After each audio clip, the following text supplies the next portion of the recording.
Hey guys, this video is going to be a book review for Eleanor and Park by Rainbow Rowell. First off, it was just really cute and really adorable. I've also read Fangirl by Rainbow Rowell, and I must say that I do like this one a little bit more.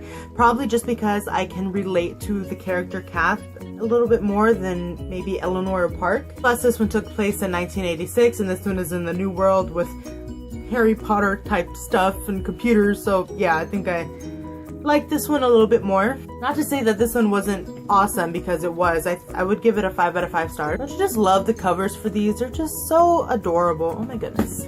Anyways, so when I was looking back at the book after I finished it, I realized that the very first page, I wrote spoiler, that it's a spoiler. The first page is basically the last page of the book, which I thought was interesting because I remember starting to read it and thinking, what does he mean?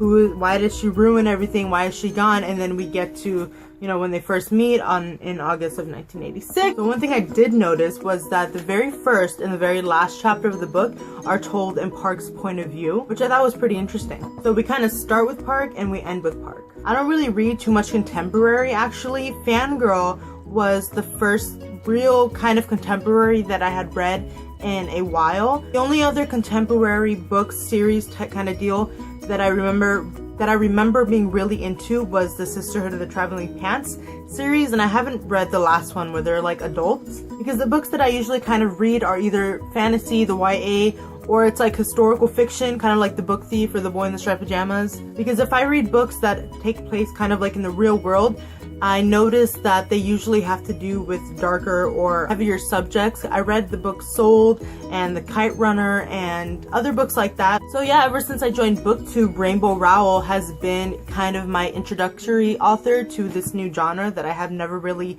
read before. And so far I am really loving it because these two books were amazing. Rainbow Rowell has this thing where she makes her characters seem really real, and I think that showed well in Eleanor and Park because they seemed like real complicated characters that would exist and they had real problems. So as I read, we figure out that Eleanor wants to be kind of cutesy and whatever with Park like he was with her, but that she doesn't want to show that kind of emotion because she knows that if she gets too attached to things, that something, well, her stepdad is gonna take it away basically. So she doesn't want to get too attached because she doesn't want Park to go away. Okay, on the topic of Richie, her stepdad, oh my god, how much I hated him. I really hated Richie and her mom actually, because Richie, he was just a horrible person. He was abusive and foul and just a really bad person.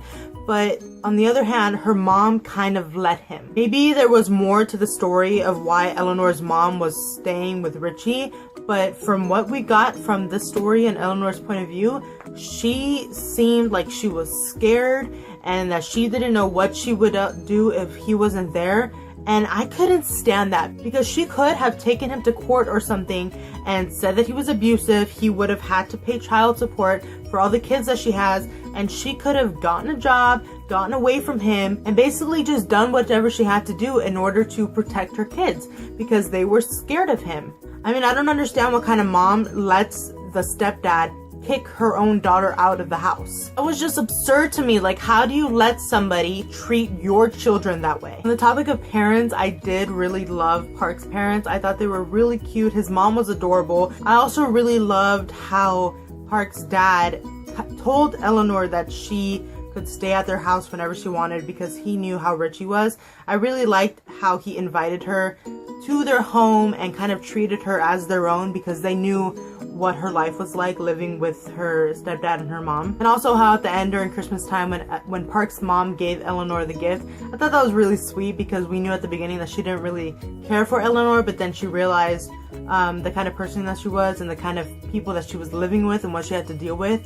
So she kind of opened her heart to Eleanor and like invited her in. Alright, so the entire book is basically just Eleanor and Park getting to know each other and getting to know each other's families and their backstories and like going on their little mini dates and stuff. But then we get to the end, the kind of climax, I guess, when we find out that Richie was the one that was writing all of those things on Eleanor's books and that he had basically destroyed all of her belongings and everything that she really cared for. So that was horrible. So Eleanor decides to basically leave her house and run away, and she gets caught up with Tina and that crowd until Park can basically come to her rescue a little bit. Park decides that he is going to help Eleanor escape her family and go and move in with her uncle and her aunt. I just thought that was really sad because it's basically what Eleanor was afraid of. She knew that eventually her stepdad was going to ruin everything, and then he did. I thought I was going to really hate the ending of this book, but then Park gets that little postcard from Eleanor and we know that she is like coming back. So I'm kind of freaking out because there's only 5 pages left in the book and Eleanor is with her aunt and uncle and Park is still living at home and they haven't seen each other and it's been a while. But then Park gets that postcard from Eleanor and it's kind of telling us that she's coming back to him and that they're gonna see each other again. So it left off on a pretty positive note.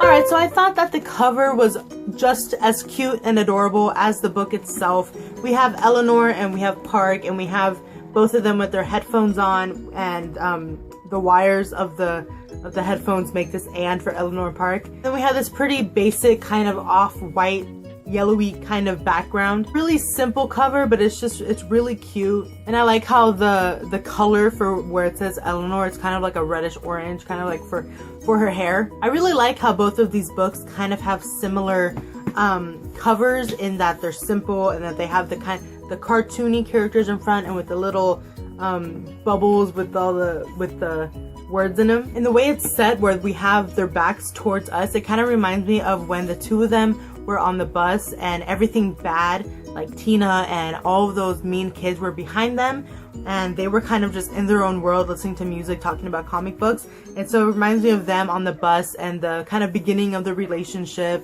and just being super cute. So yeah, overall really adorable book. I give it 5 out of 5 stars. I'm really glad that I finally got around to this book like a year after it was published, but whatever, I read it and it was great and I loved it, and I'm really looking forward to maybe reading more of Rainbow Rowell's books. So the book that I'm reading now is Gone Girl by Gillian Flynn.